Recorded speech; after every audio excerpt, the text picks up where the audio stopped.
El corazón tiene razones que la razón desconoce. La fe y la razón no se excluyen. El nuevo continente. Razones para la fe. Con el pastor, teólogo, apologista y escritor Arturo Rojas y su esposa Daisy Guzmán, consejera y comunicadora social. Razones para la fe.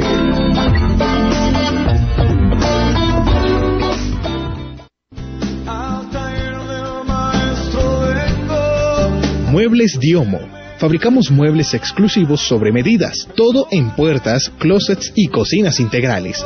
Excelentes acabados. Encuéntrenos en la carrera 89A 8194. Teléfonos 537-1503 o 316-622-0888. Estamos en la web www.arquitecturayambientes.com. Renueva tu sonrisa o recupera tus dientes perdidos en la Clínica Francisco Mantilla. Contamos con los mejores especialistas, los mejores materiales y la mejor financiación. Llama ya al 214-7012 y programa una valoración completamente gratis. Buenas noches, iniciamos de nuevo nuestro programa hoy lunes 8 de la noche, Razones para la Fe, con un nuevo tema. Se llama la libertad cristiana. Tenemos en realidad libre albedrío. Es un tema interesante y pues que va como en unidad con todos los temas que hemos venido tratando en los lunes anteriores, como la predestinación y la seguridad de la salvación. ¿Se puede perder la salvación? Ese fue el tema del lunes pasado. Recuerden que estos temas están colgados en YouTube, en el grupo Razones para la Fe, y este programa se está repitiendo todos los sábados 6 de la mañana. Así que, hola, ¿cómo vas? Buenas noches a todos. Hola, ¿cómo estás, nenita? ¿Cómo te va? Pues sí, aquí, como siempre, dispuestos a tratar un tema más y a seguir la línea que hemos venido siguiendo. Cada tema que abordamos en la semana que se inicia siempre obedece a inquietudes que han quedado de pronto un poquito flotando, pendientes o sencillamente nuevos temas que surgen de la conexión que existe entre los que ya hemos venido tratando con otros que van surgiendo sobre la marcha. Sí. Eso nos lleva al tema de hoy, ¿no? Sí, estos últimos temas han estado un poco movidos. La gente, nuestra audiencia, ha estado muy activa, opinando, preguntando, y pues eso nos motiva, nos gusta. Sí, eso es lo que más nos interesa, que nuestra audiencia siempre pues pueda participar y realmente lo que nosotros compartimos aquí sea de provecho para nuestros oyentes y que les ayude a razonar un poco más en todos los asuntos que tienen que ver con nuestra fe y a establecerlos con mayor convicción. Sí, bueno, entonces vamos a comenzar el tema de hoy, la libertad cristiana. ¿Tenemos en realidad libre albedrío? Bueno, si hemos visto temas como la predestinación, la salvación, ¿por qué razón a estas alturas tratar este tema? Es un tema que emerge nuevamente. El tema de la libertad cristiana no es la primera vez que lo tratamos en nuestros programas, o por lo menos temas relacionados con el concepto de libertad, tal y como se entiende en el cristianismo. Y me parece a mí que el tema de la predestinación lo pone de nuevo sobre la mesa, justamente porque los arminianos, ellos pues defienden una idea de la libertad que pues parece poner en entredicho la predestinación de Dios, o por lo menos el entendimiento de ella que la Biblia nos transmite con más claridad. Y además, cuando hablábamos de otro tema derivado de la predestinación, que fue el del anterior programa, que fue el de la seguridad de la salvación, también ahí sale a relucir el tema de la libertad, pues el pecado se argumenta desde ciertos frentes de la teología cristiana que puede llevarnos a perder la salvación. Entonces, hasta dónde nuestra libertad es real y hasta dónde nuestra libertad puede estar por encima tal vez o al mismo nivel siquiera que la soberanía de Dios. Todos son cuestiones que el tratamiento de los temas que hemos tratado suscitan, y por eso creo que es importante volverla a tratar. Aunque nuestros oyentes recordarán que ya estos temas se abordaron de manera específica con 2 programas anteriores, yo sé que tú los recuerdas. Uno era de la libertad de examen y de conciencia, sí, y el otro fue con ocasión de la tragedia de Charlie Hebdo en París. Hablamos de la libertad de expresión y de prensa, sí, que son conceptos todos que apuntan a la noción de libertad. Así que hoy vamos a tratar la libertad en sí, no ninguna en particular. No vamos a detenernos en esas libertades particulares que ya hemos abordado, sino que vamos a tratar la noción de libertad desde el punto de vista teológico, bíblico y un poquito filosófico, porque no se puede entender bien si no comprende uno algunos aspectos lógicos o filosóficos involucrados en el tema de la libertad. Sí. Bueno, ok. ¿Tú crees que la libertad es una facultad humana? Se habla de la libertad humana, pero a mí me parece que ese término es un poco equívoco a la luz de la Biblia. Realmente no existe tal cosa como la libertad humana. La libertad no puede ser calificada por el adjetivo humano, porque en realidad, si nos atenemos a lo que dice la Biblia, no existe tal cosa como la libertad humana. Los arminianos siempre han defendido el concepto de libertad humana, y no solamente ellos, sino también otro teólogo cristiano que se llamaba Pelagio, de la época de Agustín. Él también defendió el concepto de libertad humana y llegó, bajo esa defensa del concepto de libertad, a negar una doctrina fundamental en el cristianismo como lo es el pecado original. Sí. Y Pelagio fue condenado como hereje en su momento por negar la doctrina del pecado original bajo el argumento de que la libertad humana hacía o desvirtuaba por completo el concepto de pecado original. Así que no estoy de acuerdo con que exista la libertad, con que se hable de libertad humana. No creo que la Biblia dé pie a eso. Por eso creo que el concepto de libertad debe restringirse a los cristianos, o si se va a hablar de una facultad que abarca a todos los seres humanos, creo que no se debería hablar de libertad, se debería hablar de responsabilidad. Todos los seres humanos sí somos responsables, pero no todos los seres humanos poseemos o disfrutamos de libertad. La caída hizo que eso ya no fuera una realidad para todos nosotros. Así que ahí te respondo. No pienso que sea una facultad humana indiscriminada. Puede ser una facultad de algunos seres humanos, pero no de todos. No, el género humano no disfruta de libertad en el sentido estricto de la palabra. ¿Por qué razón los seres humanos no somos libres? Pues sí, esa es la pregunta que emerge de lo que acabo de decir. ¿Por qué los seres humanos no somos libres? Porque la Biblia dice que no lo somos. En el Evangelio de Juan, en el capítulo 8, versículo 32, todos los cristianos, todos nuestros oyentes que son creyentes ya recordarán esta porción del Evangelio de Juan que dice: y conocerán la verdad, y la verdad los hará libres, dice allí. Y un poco más adelante, en ese mismo capítulo, en el versículo 36 se añade que si el Hijo nos liberare, seremos verdaderamente libres. Creo que eso no requiere demasiadas vueltas. Lo que Dios nos está diciendo en boca del Señor Jesucristo es que creemos ser libres, pero realmente no lo somos, porque si no, no diría que si el Hijo nos liberare, seremos verdaderamente libres. ¿Eso qué implica? Que antes de que el Hijo nos libere, toda libertad que creemos disfrutar es aparente, no es verdadera. No somos realmente libres, a no ser que la verdad, que conozcamos la verdad y que el Hijo nos liberare, que es decir la misma cosa con diferentes palabras, ¿no?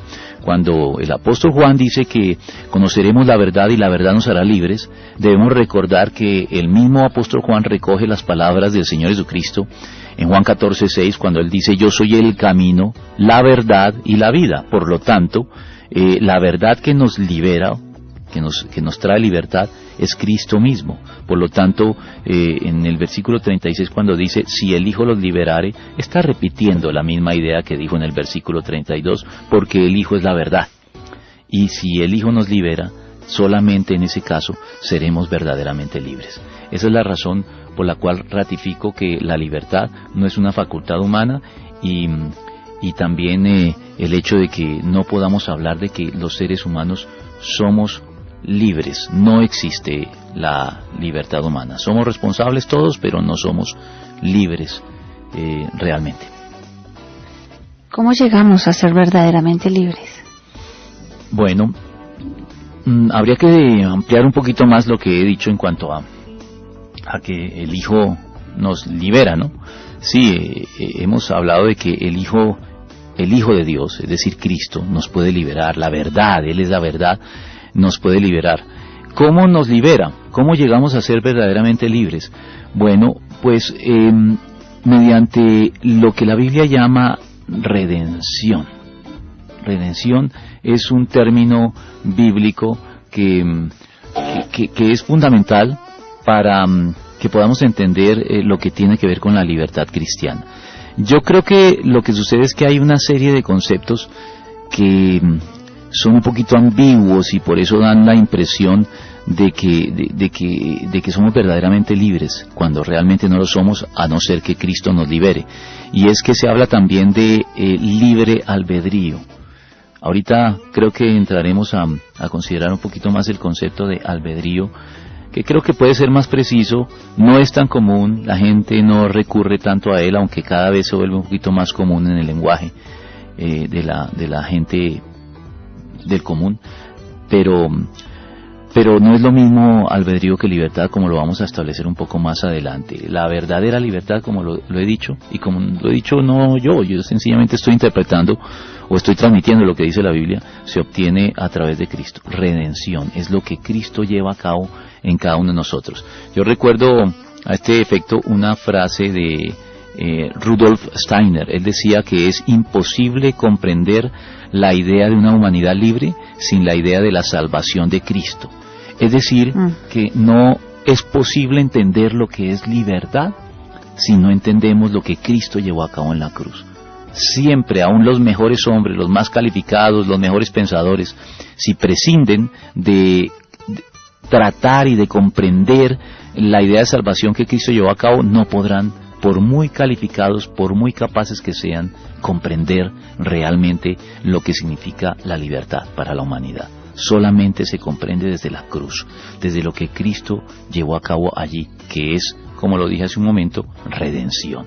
Él llevó a cabo la redención del género humano, y sin esa comprensión del término, creo que no podremos entender cabalmente lo que es la libertad. Si no somos esclavos del pecado y tampoco libres, ¿cuál es nuestro estado? Pues es que somos esclavos del pecado, justamente. Ese es el asunto, ¿ves? Por eso que pero ya no practicamos el pecado. Ah, no, pero tú estás hablando de los cristianos, sí, tal vez no. Por ahora estamos hablando de la libertad como concepto general para toda la humanidad. Hemos ya anticipado que los cristianos somos los verdaderamente libres, pero antes de eso tenemos que hablar todo lo que tiene que ver con la libertad en relación con todo el género humano, para después entrar a la parte propiamente de los cristianos. Los cristianos hemos sido redimidos y por eso ya somos libres. A ver, ¿qué significa la palabra redención? La palabra redención significa rescatar. Eso es lo que significa redención. ¿De qué o de quién nos rescata Cristo en la cruz del Calvario? Nos rescata, exactamente, nos rescata del pecado. El pecado es el gran tirano que nos oprime. El pecado es el déspota que nos esclaviza. La epístola a los Romanos, en el capítulo 6, dice que todos nos encontramos vendidos como esclavos al pecado. Es así de claro. El concepto de esclavitud lo podemos entender claramente, porque la historia nos dejó ilustraciones gráficas muy claras de lo que es el concepto de esclavitud con la esclavitud antigua, que era generalizada en todo el mundo. La mayoría de la población del mundo antiguo era de esclavos, sobre todo en el Imperio Romano también. Y también en la época moderna pues tenemos un referente muy cercano con la esclavitud de los pueblos africanos que se llevó a cabo lamentablemente por naciones que se decían cristianas pero que parece que no entendieron lo que implicaba el cristianismo para estos asuntos. Entonces tenemos referentes lejanos y cercanos muy claros de lo que es esclavitud, y podemos entender entonces que la Biblia diga de manera contundente que todos nosotros nos encontramos vendidos como esclavos al pecado. ¿Qué implica eso? No somos libres, hay un tirano que nos oprime. No es un tirano externo, es interno, está dentro de nosotros. Es el pecado que mora en nosotros, como lo decía Pablo en una porción muy conocida de la epístola a los Romanos, que es Romanos capítulo 7, donde él justamente describe ese conflicto interno que separados de Cristo siempre perdemos, y es que el pecado termina imponiéndose sobre nuestra voluntad y termina conduciéndonos a hacer cosas que sabemos que no son correctas, pero que parece que no podemos evitar hacer. Esa es la condición del género humano sin Cristo. Sí. Cristo viene a redimirnos, es lo que Él hace. Y a mí me parece que es muy oportuno detenernos en las palabras griegas que se utilizan para indicar la redención, es decir, que se traducen al español como redención. Hay 3 palabras griegas fundamentalmente que se traducen al español como redención o como sus variantes, el verbo redimir. Las palabras son agorazo, exagorazo y lutró, y creo que cada una de ellas merece un comentario particular. Agorazo es una palabra que hace referencia al ágora, que era la plaza pública de las ciudades antiguas, de la antigua Grecia y del Imperio Grecorromano. El ágora era la plaza pública donde se llevan a cabo muchas actividades, y una de ellas, de las que se llevaba a cabo en la plaza pública, era la venta de esclavos. En la antigüedad, la venta de esclavos, los tratantes y los comerciantes de esclavos y los compradores acudían allí al ágora. Allí se hacía esa compraventa. Algunos de nuestros oyentes, seguramente si tienen la edad suficiente, habrán visto la serie Raíces. ¿Recuerda la serie Raíces? Sí, claro. de Alex Haley, Kunta Kinte, tan famoso, que es el primero de esta saga de esclavos de raza negra que fueron capturados en África. Entonces allí veíamos justamente gráficamente, de manera gráfica, esa escena, cómo se vendían al mejor postor y cómo se exhiben de manera humillante como una mercancía. Pues eso es el ágora. Entonces, ¿qué es lo que significa agorazo? Agorazo significa ir al mercado de esclavos, que se da en el ágora, y comprar un esclavo allí. Ese acto, exagorazo, que significa eso, se traduce al español en muchos casos como redención. Eso es lo que hace Dios con nosotros. Ir al mercado de esclavos y comprarnos. Comprar a cada uno de nosotros que estamos allí sometidos al comerciante de turno, y él va y nos compra. La segunda palabra es exagorazo. Añade algo al anterior. Esa significa que el comprador compra al esclavo en el mercado de esclavos para no volverlo a poner en venta, es decir, para sacarlo del mercado de esclavos. No lo vuelve a poner en venta, porque este era un comercio que se podía repetir. El comprador podía volver a poner en venta a su esclavo, y el esclavo podía pasar de mano en mano y nunca hallar estabilidad ni tener tranquilidad y sosiego con ningún amo, ni siquiera con un buen amo, sino que el buen amo podría sencillamente ponerlo a la venta de nuevo. No, pues Cristo lo que hace con cada uno de nosotros es ir al mercado de esclavos, comprarnos allí cuando nos encontramos vendidos como esclavos al pecado, y toma la decisión de no volvernos a poner en venta. Ahora, eso no es una gran ventaja si el comprador final es un mal amo, es decir, es un tirano.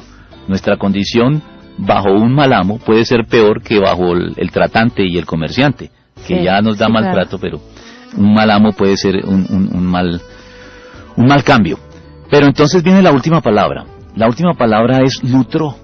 La palabra lutró quiere decir sencillamente poner en libertad. Entonces ahora sí, con esas 3 palabras tenemos completo el concepto de redención.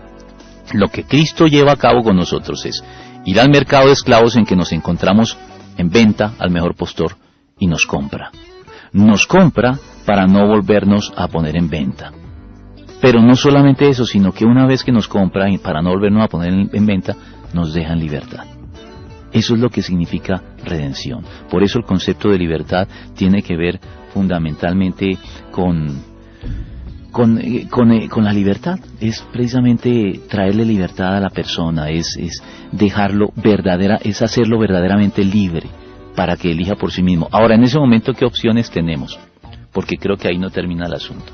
Las opciones que tenemos son decirle a nuestro comprador que nos saca del mercado de esclavos y nos deja en libertad: gracias por ponernos en libertad y voy a tomar mi propio rumbo, que es peligroso. Podemos volver a caer en estado de esclavitud o hacer lo que hacían los esclavos en la antigüedad. Yo quiero mostrarte aquí o compartir con nuestros oyentes un pasaje del libro de Éxodo, donde se habla de la esclavitud en la antigüedad, que dentro del pueblo de Israel, si bien no se suprimió de manera tajante, sí la ley humanizaba la institución de la esclavitud. Y justamente algunas de las leyes que se establecen para humanizar la institución de la esclavitud en el pasado es la que encontramos aquí en Éxodo 21, donde dice en el versículo 2: si alguien compra un esclavo hebreo, éste le servirá durante 6 años, pero en el 7º año recobrará su libertad sin pagar nada a cambio. Si el esclavo llega soltero, soltero se irá. Si llega casado, su esposa se irá con él. Si el amo le da mujer al esclavo, como ella es propiedad del amo, serán también del amo los hijos o hijas que el esclavo tenga con ella. Así que el esclavo se irá solo.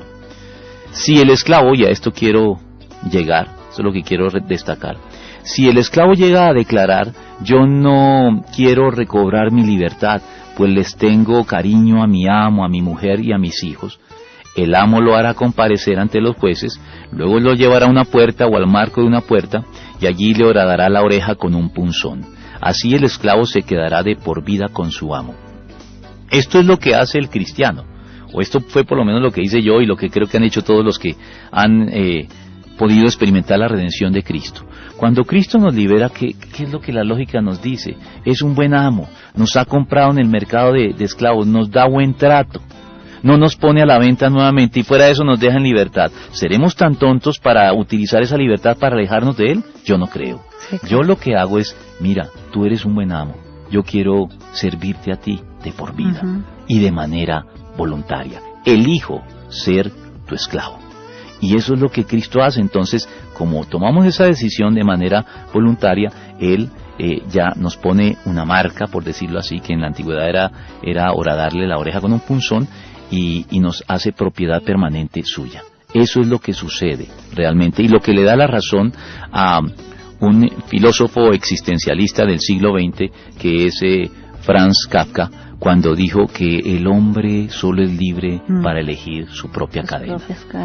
Eso puede parecerles un poquito sombrío a muchos de nuestros oyentes, que nuestra libertad, el ejercicio de nuestra libertad sea simplemente elegir nuestra cadena, pero a mí siempre me parece una ventaja insuperable poder elegir a quién servir, poder elegir quién va a ser mi amo. Eso me parece una decisión muy grande en relación con quienes sencillamente son esclavizados y no pueden elegir su amo. Y para que ustedes vean que este concepto está respaldado en la Biblia, el pasaje de Romanos, yo no sé si me estoy prolongando mucho en esto, no, dale. El pasaje de Romanos, capítulo 6, versículo 15 en adelante, dice así, se titula en la Nueva Versión Internacional esta porción: esclavos de la justicia. Y escuchemos bien lo que dice. Entonces, ¿qué? ¿Vamos a pecar porque no estamos ya bajo la ley, sino bajo la gracia? De ninguna manera. ¿Acaso no saben ustedes que cuando se entregan a alguien para obedecerlo, son esclavos de aquel a quien obedecen? Claro que lo son, ya sea del pecado que lleva a la muerte, o de la obediencia que lleva a la justicia. Pero gracias a Dios, que aunque antes eran esclavos del pecado, ya se han sometido de corazón a la enseñanza que les fue transmitida. En efecto, habiendo sido liberados del pecado, ahora son ustedes esclavos de la justicia. Observa que solo tenemos dos opciones entonces: o somos esclavos del pecado, o somos esclavos de la justicia. el apóstol Pablo nos dice que los cristianos, por el hecho de haber sido liberados del pecado, ahora debemos voluntariamente hacernos esclavos de la justicia. La palabra exacta es esclavos. Lo que pasa es que en el medio cristiano colombiano e hispanohablante en general, nos hemos acostumbrado a la manera en que a veces la Reina Valera suaviza los términos, y don Casiodoro de Reina y don Cipriano de Valera suavizaron este término, y dicen siervos de la justicia. La verdad es que el término siervo no encierra toda la contundencia que tiene esta palabra griega. La palabra griega significa esclavos, así que tenemos dos opciones: o somos esclavos del pecado, que es un tirano que paga con la muerte a los que le sirven, o somos esclavos de la justicia, que es la condición actual de los creyentes. Nosotros somos esclavos de la justicia. El pecado paga con la muerte, la paga del pecado es muerte, más la dádiva de Dios es vida eterna en Cristo Jesús. Entonces yo creo que lo que los cristianos debemos hacer es escoger libremente hacernos esclavos de la justicia, que no es otra cosa que Cristo. Y déjame terminar esto, porque cuando me meto con todas estas figuras bíblicas para la redención, no puedo dejar pasar por alto una ilustración muy impactante que Dios dio en el Antiguo Testamento de lo que llevó a cabo en Cristo. Fue el profeta Oseas. Nuestros oyentes tal vez recuerden que el profeta Oseas se le dio una instrucción bien difícil. Se le dijo que se casara con una mujer que tenía la inclinación al adulterio, que es Gomer. Dios le dio esta instrucción, que se casara con ella. Y en efecto, él obedece a Dios, se casa con Gomer, pero Gomer, fiel a esa inclinación que tenía, termina siendo adulterando, termina traicionando al profeta Oseas, y se va con uno y con otro amante, abandona al profeta Oseas, y finalmente su estado es tan lastimoso que termina siendo vendida en el mercado de esclavos de Samaria por un proxeneta. La vergüenza del profeta Oseas debe ser muy grande. Gomer lo ha avergonzado delante de todo el pueblo de Israel. Pero en ese momento Dios le da esta instrucción. Le dice: ahora que Gomer está siendo allá exhibida para ser vendida por el proxeneta de turno, tú vas a ir, cómprala, y tú vas a tener que comprarla nuevamente, y la vas a restaurar a su condición original de esposa. No le tocó fácil a Oseas. Sí, claro. Y Oseas obediente va al mercado de esclavos, y con cada paso que Oseas está dando hacia el mercado de esclavos, está dejando de manera indeleble, grabada en la conciencia de todo el pueblo de Israel que lo observa, marchar hacia allá a comprar a Gomer. Está dejando de manera indeleble grabada el alcance del amor de Dios. Hasta dónde está Dios, o estuvo dispuesto Dios a llegar por cada uno de nosotros.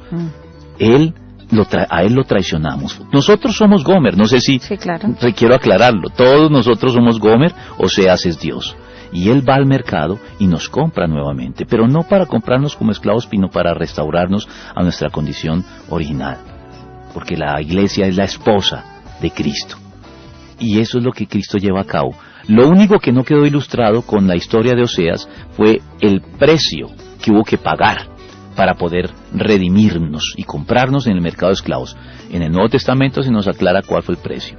El precio fue gota a gota, la sangre de Cristo derramada en el Calvario. Fue la que nos redimió del poder del pecado. Creo que con todas estas consideraciones nos vamos aproximando a una idea mucho más clara de lo que es la libertad. Qué belleza. Muy bonito todo esto de la redención.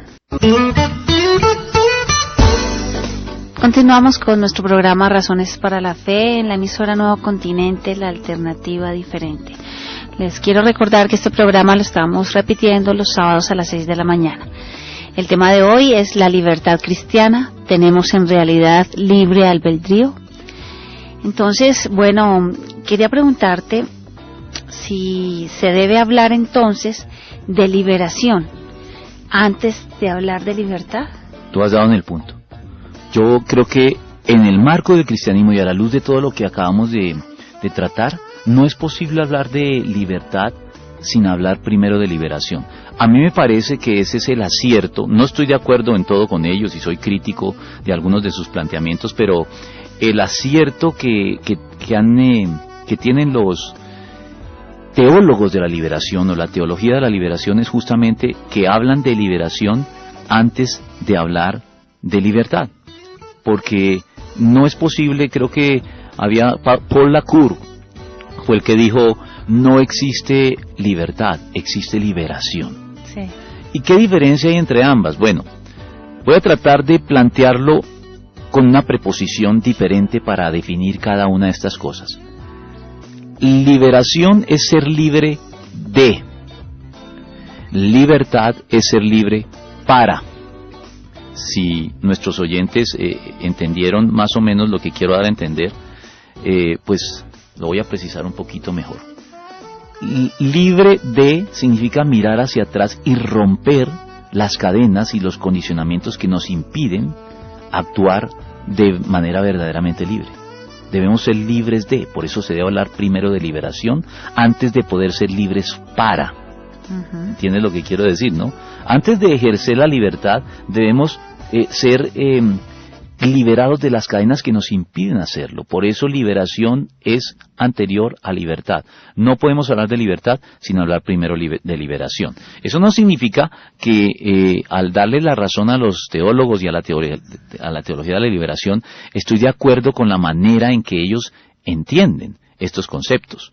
Pero creo que la noción de liberación sí tiene su cabida clara en el Evangelio, y antes de hablar de libertad, los cristianos debemos hablar siempre de liberación. Así que sí, con eso respondo tu pregunta. Es necesario hablar siempre de liberación antes de hablar de libertad. Además, ¿sabes qué? Yo dije que iba a hablar de algunas cosas filosóficas.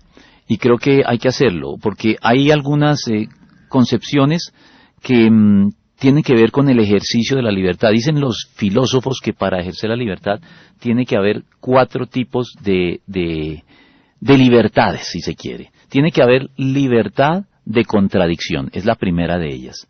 Libertad de contradicción es que debes estar en condiciones de decir sí o no. Esa es la primera libertad. Contradecir o estar de acuerdo. La libertad esa es la primera, libertad de contradicción, poder decir sí o no ante cualquier propuesta o idea que se me plantee. La segunda libertad es la libertad de especificación. Especificación significa que nosotros debemos poder especificar de qué manera sí y de qué manera no. Es decir, no solamente decir sí o no, sino además de eso, decir, dar las razones y exponer por qué sí o de qué manera sí estoy de acuerdo o de qué manera no estoy de acuerdo y por qué no estoy de acuerdo. Eso es lo que llaman libertad de especificación. La tercera de las libertades, que filosóficamente se establece para que haya verdadera libertad, es la ausencia de coacción. No debo ser presionado desde afuera para hacer algo de lo cual no estoy convencido. Eso es ausencia de coacción o de coerción, si lo queremos llamar así. No debe haber presión externa sobre nosotros. Y por último, la dotación de medios. Es decir, que si nosotros somos ya libres para hacer algo, debemos disponer de los medios para concretar esas decisiones, esas elecciones que hacemos en ejercicio de nuestra libertad. Entonces, esas son las 4 libertades que deben existir para que haya verdadera libertad.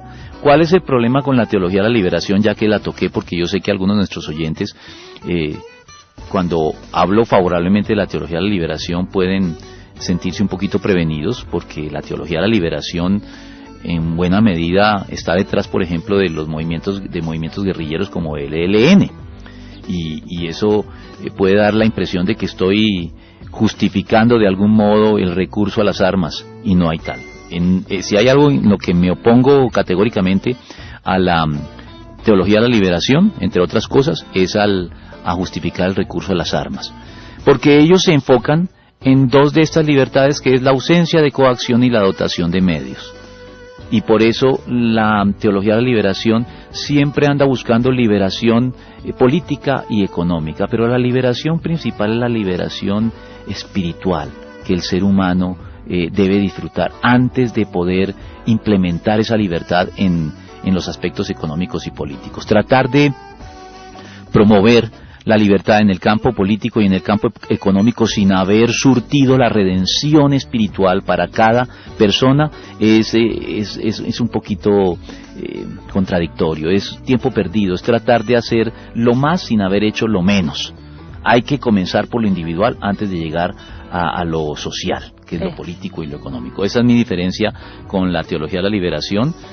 No estoy de acuerdo con el recurso a las armas que algunos sectores de la teología de la liberación históricamente han promovido, y tampoco estoy de acuerdo con enfocarme solamente en la libertad política y económica. Creo que antes que eso viene la libertad individual y espiritual de cada persona, y como consecuencia de eso sí podemos empezar a trabajar en la libertad política y en la libertad económica. Así es. Tenemos a Catalina Rubio, dice que buen tema. Clara Inés Galarza nos está acompañando. Camilo Peggy desde New Jersey, como siempre, nos está escuchando. Igual Nayibe Yaver. Laura Mejía dice, buenas noches, escuchando con entusiasmo e interés el programa. Un saludo de la familia Mejía Zapata. Y Juliet Yaver también nos está escuchando. Laura Mejía nos dice, muchas veces la libertad que solo se da en Cristo se vuelve libertinaje cuando el mundo los confunde, dando libertad sexual, libertad de abortar si se quiere, libertad de decidir morir y tantas cosas más. Para ellos es sinónimo de libertad. Como cristianos podemos hacerles entender qué diferencia hay entre libertad en Cristo y libertinaje. Por supuesto, a eso íbamos. A eso íbamos, Laura. Por supuesto, lo que tú estás diciendo, Laura, lo condensó alguien durante la Revolución Francesa, que se llevó a cabo en nombre de la supuesta libertad. Recordarán algunos de nuestros oyentes que la Revolución Francesa se llevó a cabo enarbolando un tríptico que decía libertad, igualdad y fraternidad. Y bajo el nombre de la libertad fue que se llevó a cabo la Revolución Francesa, y después el régimen del terror, una vez en el poder, terminó cortando cabezas a diestra y siniestra, entre ellas la de Madame Roland. Y cuando digo cortando cabezas es literalmente en la guillotina, ejecutando a los opositores del régimen. Madame Roland, antes de ser ejecutada y de ser guillotinada, dijo esta frase célebre: libertad, libertad, ¿cuántos crímenes se cometen en tu nombre? Y creo que eso va en línea con lo que nos dice Laura. Sí, bajo el concepto de libertad se termina transformando la auténtica libertad en libertinaje. Eso fue lo que hizo el pensamiento moderno, la Ilustración. Terminó desligando la libertad de la Biblia y terminó distorsionando la libertad. Entonces hoy la gente entiende que libertad es la facultad de hacer lo que yo quiera, sí, lo que se me antoje, lo que se me dé la gana. Y eso no es libertad. Esa definición de libertad puede ser más bien una definición de libertinaje. Y por cuenta de esas equivocadas definiciones de libertad, que se apartaron de la Biblia, que pretendieron una libertad sin trabas, sin restricciones, una libertad aún del mismo Dios.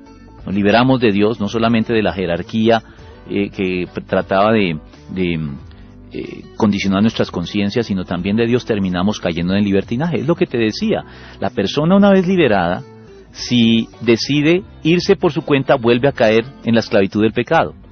Lo que hace el creyente es decir, no, yo no me quiero ir, yo me quiero quedar con mi libertador, que Él me orade la oreja para yo poder conservar esta libertad, porque si me alejo de Él, sé que la perderé nuevamente. Eso fue lo que pasó con el pensamiento ilustrado. Terminaron promoviendo, bajo el nombre de libertad, el libertinaje. Y el libertinaje, te lo digo, no es nada más que volver a la esclavitud anterior del pecado. Así que nosotros debemos diferenciar estas cosas. Camilo Upegui también está haciendo aquí una pero pregunta. yo quisiera hacer luego la pregunta de Camilo. Bueno, ok. Porque mira, sé que se nos han adherido en el camino algunos oyentes. ¿Tú crees que vale la pena definir el término redención? Aunque ya lo has tocado, ya has hablado de eso. A mí me parece que el término redención, dejando todo lo que dije alrededor de él, se puede definir una palabra: rescate. Es rescatar, redimir es rescatar mediante el pago de un precio. Ah, sí. Uh-huh. Eso involucra la noción de redención. Es rescatar a alguien de su captor o de quien lo mantiene esclavizado, pero mediante el pago de un precio. Cristo pagó el precio. No fue barata. No, para nada. La gracia es gratuita, pero no fue barata, como bien lo dice el teólogo Dietrich Bonhoeffer. No nos costó a nosotros, pero no nos debe hacer olvidar eso, que el precio que se pagó es un precio invaluable. No hay nada humano que pueda igualar el precio que se pagó para obtener nuestra libertad. ¿Cómo se define entonces la verdadera libertad? Yo creo que la he definido en otras oportunidades, en otros programas, pero nunca me cansaré de volverlo a hacer. Lo he definido de manera sencilla de este modo. La verdadera libertad es hacer lo que queremos hacer, porque es justamente lo que debemos hacer. Esa es la verdadera libertad. ¿Te das cuenta de lo diferente que es de la concepción que el mundo tiene de libertad? La concepción del mundo se queda en la primera parte, hacer lo que quiero hacer, eso es ser libre. No, la concepción bíblica es mucho más precisa. En efecto, la concepción bíblica de libertad es hacer lo que quiero hacer, porque lo que quiero hacer coincide justamente siempre con lo que debo hacer. Es hacer que voluntad y deber siempre coincidan. Quien logra hacer que voluntad y deber siempre coincidan, esa es una persona verdaderamente libre. Eso es lo que Cristo vino a devolvernos. La capacidad de conciliar voluntad con deber, la capacidad de conciliar conciencia moral con deseo. Nuestro drama y nuestra tragedia y nuestra esclavitud es que los seres humanos actuamos guiados por los deseos a pesar de que sabemos que no están bien. Nuestra conciencia moral nos indica lo que es correcto, pero nosotros seguimos nuestros deseos. Esa es nuestra ruptura, nuestro drama, nuestra tragedia. Lo que Cristo nos devuelve es la capacidad de hacer que nuestro deseo coincida siempre con nuestra conciencia moral, que nuestra voluntad coincida siempre con lo que queremos hacer. Esa es la esencia de la auténtica libertad. Y eso es lo que Cristo vino a devolvernos. Todavía no lo ejercemos de manera perfecta, pero ya estamos los cristianos en camino y en ejercicio, ejercitándonos diariamente en llevar a cabo este acto. Entonces se puede decir que Cristo es el modelo perfecto de libertad. Cristo sí, Cristo es el modelo perfecto de libertad, o podríamos decir también que Dios es el modelo perfecto de libertad, porque al fin y al cabo Jesucristo es Dios, ¿no? Claro. Aquí no estamos, aquí podemos intercambiar ambos términos. Sí, Jesucristo como Dios nos da el modelo perfecto de libertad. Él hizo siempre lo que debía hacer, pero lo hizo porque siempre coincidía con lo que quería hacer. Así que yo pienso que Dios es nuestro modelo de libertad. Nadie negaría que el mismo concepto de Dios implica que Dios es libre. Y si un Dios absolutamente libre, como lo es el Dios que se revela en Jesucristo, el Dios vivo y verdadero revelado en Cristo, hace siempre lo que quiere, porque es justamente lo que debe hacer, creo que ese es el modelo que nosotros debemos seguir. Esa es la promesa que el Señor nos da. En el nuevo pacto, Él nos devuelve la capacidad de hacer lo que debemos hacer, porque es justamente lo que queremos siempre hacer. Hay un pasaje en Jeremías que dice que el cumplimiento del nuevo pacto implica para nosotros permitirnos o llevarnos a que haya coherencia entre lo que queremos hacer y entre lo que debemos hacer. Amén. Anhelo el día en que voy a ser absolutamente coherente, porque reconozco que aunque ya soy muchísimo más coherente de lo que fui antes de ser cristiano, aún me resta mucho camino. Sí. Bueno, está Arturo Rojas desde Tampa escuchándonos, Miriam Fanny y Edgar también, Jorge Orjuela desde Canadá, Mauricio Efraín desde Boyacá, y está Edison Muñoz, Enrique Guzmán también nos está escuchando como siempre. Mira, ¿tú crees que es correcta la expresión libre albedrío aplicada a todo el género humano? Es ambigua. Puede ser correcta si entendemos lo que queremos decir, pero no todo el mundo entiende bien lo que se quiere dar a entender con la expresión libre albedrío. Por eso me parece que en estricto rigor, por lo menos en el lenguaje teológico, deberíamos evitarla. Martín Lutero evitó referirse al libre albedrío. Él prefirió llamarlo albedrío a secas, siguiendo a Agustín de Hipona. También esto lo he dicho en muchos otros programas y sale a relucir una vez más. Agustín decía que el ser humano en general posee albedrío, pero no tiene libertad. ¿Cómo es posible explicar esto? Que todos los seres humanos tengan albedrío, pero no todos sean libres. Agustín lo decía de este modo: todos los seres humanos tienen albedrío porque pueden escoger y elegir voluntariamente entre diferentes opciones, pero no tienen libertad, porque elijan lo que elijan, eligen siempre mal, porque aún nuestras mejores decisiones están viciadas por motivaciones equivocadas o por intenciones equivocadas. Por eso es que Agustín decía que el ser humano no tiene verdaderamente libertad, porque cuando ejercemos ese albedrío elegimos mal. Y ustedes dirán, ¿pero por qué elegir mal? Incluso los inconversos aciertan en sus decisiones, toman buenas decisiones, sí, de acuerdo, pero recuerden que en la Biblia lo que Dios evalúa en toda acción no es solamente la acción, sino la motivación que está detrás de ella y la intención que perseguimos. Entonces, una buena acción puede ser buena a nuestros ojos, pero Dios, que escudriña mente y corazón, va a descubrir que detrás de las mejores acciones hay motivaciones equivocadas y hay intenciones equivocadas, y eso descalifica aún las mejores acciones. Por eso Agustín decía que no tenemos libertad, tenemos albedrío, y no decía libre albedrío. Ahora, no me voy a poner tan estricto y riguroso. En el lenguaje habitual la gente habla de libre albedrío, y no voy a condenar la expresión cada vez que la escuchemos, pero en estricto rigor, aquí entre nosotros y con nuestros oyentes, el albedrío no es realmente libre. Somos esclavos del pecado, por lo tanto nuestro albedrío no es libre. Solamente es libre en el sentido de que sí podemos escoger entre diversas opciones, pero cualquiera que escojamos sin Dios termina siendo siempre una mala opción, porque queda descalificada, ya sea por la acción en sí misma, o por las motivaciones o las intenciones equivocadas. Qué cosa, ¿no? No nos salvamos por ningún lado. Bueno, con Cristo. Sí, solamente. Claro, pero solos estamos perdidos. Dejados a nuestra suerte, no hay nada que hacer. Sí, definitivamente. Camilo Peggy, ahora sí, ¿tenían Adán y Eva libre albedrío? Antes de la caída, sí. Antes de la caída, Adán y Eva podían escoger pecar o no pecar. Bueno, vuelvo a Agustín. Agustín dice que el género humano tiene 4 etapas diferentes en relación con la libertad. Antes de la caída, él describe a Adán y Eva y al género humano junto con ellos de esta manera. En latín, él decía: Adán y Eva posem peccare y posem no peccare. Es decir, podían pecar y podían no pecar. Por lo tanto, tenían libertad. Podían hacer ambas cosas. Después de la caída, quedamos ya todos sometidos a la esclavitud del pecado.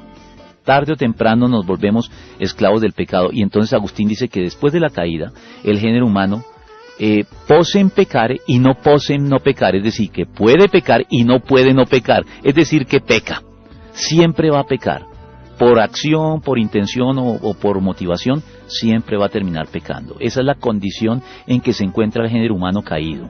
Pero dice Agustín, después de que Cristo viene y nos redime, y nosotros nos volvemos a Él y rendimos nuestra vida a Él, le decimos: orádame la oreja ahora que me has liberado. Él dice que de nuevo recobramos la condición que tenían Adán y Eva en el jardín del Edén antes de la caída. Es decir, tú y yo y todos los cristianos que nos escuchan, de nuevo posem peccare y posem no peccare. Podemos pecar, ciertamente, pero podemos también no pecar, y debemos ejercitarnos en esta segunda opción que nos ha sido restaurada. El cristiano debe ejercitarse en no pecar, porque ahora puede evitar el pecado, tanto por motivación como por intención y por acción.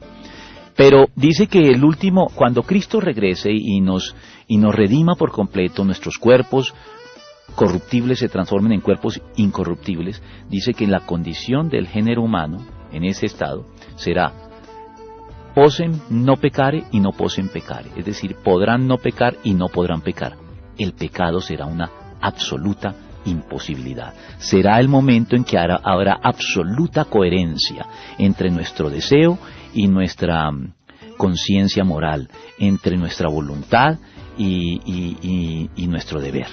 Ese será ese momento en que la coherencia será total. Por lo pronto no somos tan coherentes como nos gustaría, pero estamos ejercitándonos en eso cada día, y por eso cuando yo hablaba de la seguridad de la salvación, les aclaro a quienes de pronto la cuestionaron citando los versículos bíblicos que sí pueden dar pie a idea de que la salvación se puede perder, que nunca estoy abogando por el libertinaje ni la laxitud moral, ni mucho menos. Soy un defensor de la santidad y del deber que tenemos los cristianos, justamente porque nos ha sido restaurada la libertad original, de utilizarla bien.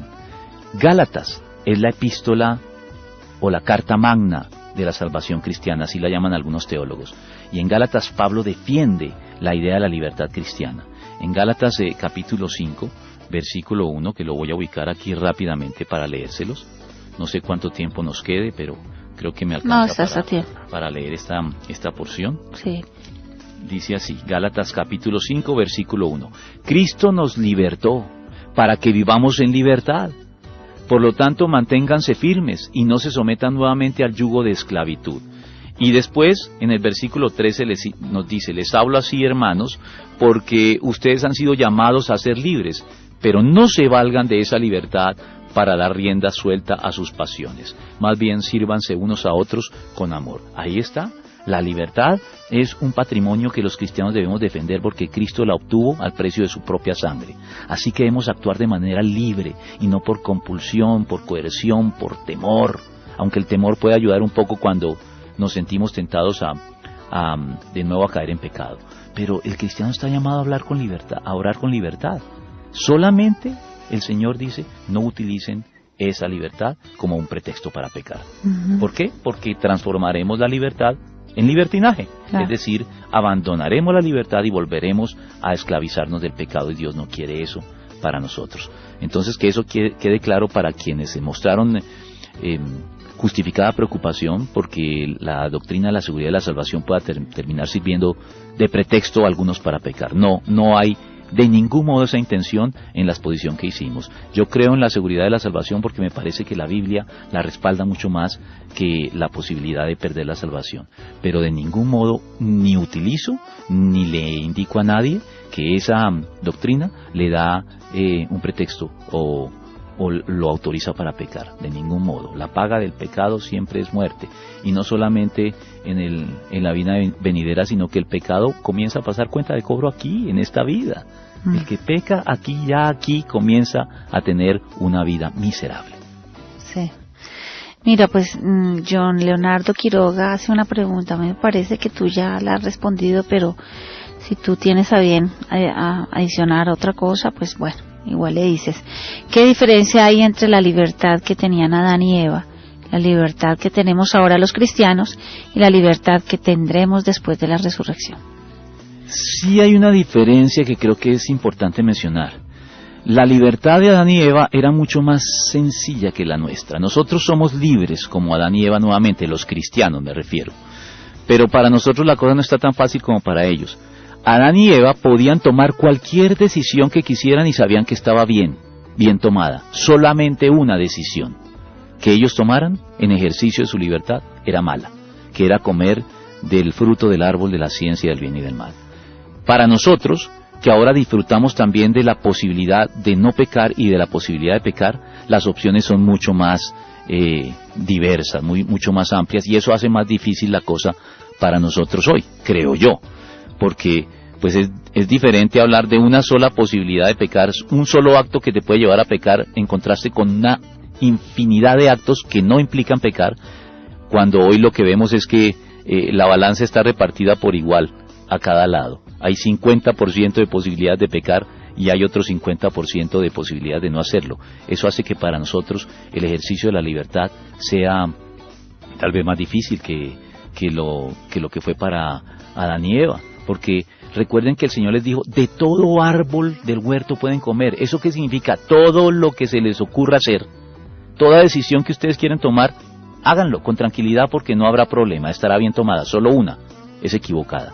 Creo que en el día a día nosotros no nos enfrentamos con algo de ese estilo, sino que tenemos muchas opciones malas a la par con muchas opciones buenas, y eso complica un poco el panorama para el ejercicio de la libertad nuestra. Después de que el Señor nos redima, creo que las posibilidades serán inagotables, porque todo lo que se nos ocurra hacer, Dios nos dará libertad absoluta para que pongamos a trabajar nuestra imaginación, nuestra creatividad, con la seguridad de que lo que se nos ocurra hacer y lo que llevemos a cabo bajo esa decisión estará bien hecho. y creo que eso nos va a quitar un enorme peso de la conciencia que aún como cristianos todavía tenemos que afrontar en las condiciones actuales de nuestra existencia. Bueno, por último, Jaime Iván Torres nos ha escuchado todo el tiempo, igualmente Daniel Santiago, donde él finalmente llega a la conclusión que hoy le quedó claro: la forma de salir del yugo de esclavitud del pecado es gracias a la libertad de la palabra de Dios y al sacrificio de Jesús en la cruz, que le quedó muy claro. Bueno, pues me alegra, esa es la idea. Yo creo que más adelante, yo sé que en el programa pasado quedaron algunas cositas sueltas sobre la seguridad de la salvación. Yo tengo que escribir un artículo para una revista en el próximo mes. Cuando lo tenga, de pronto lo traigo y lo comparto con nuestros oyentes, porque sé que algunos tal vez quedaron intranquilos por la defensa que hice de la seguridad de la salvación y quiero tranquilizarlos. Cuando tenga el artículo escrito, con cabeza fría y con mucho detenimiento, voy a procurar compartirlo de pronto aquí en el programa o a través de nuestra página de Razones para la Fe en Facebook. Bueno, entonces Dios los bendiga. Dios los bendiga. El corazón tiene razones que la razón desconoce. La fe y la razón no se excluyen. El nuevo continente. Razones para la fe. Con el pastor, teólogo, apologista y escritor Arturo Rojas y su esposa Daisy Guzmán, consejera y comunicadora social. Razones para la fe.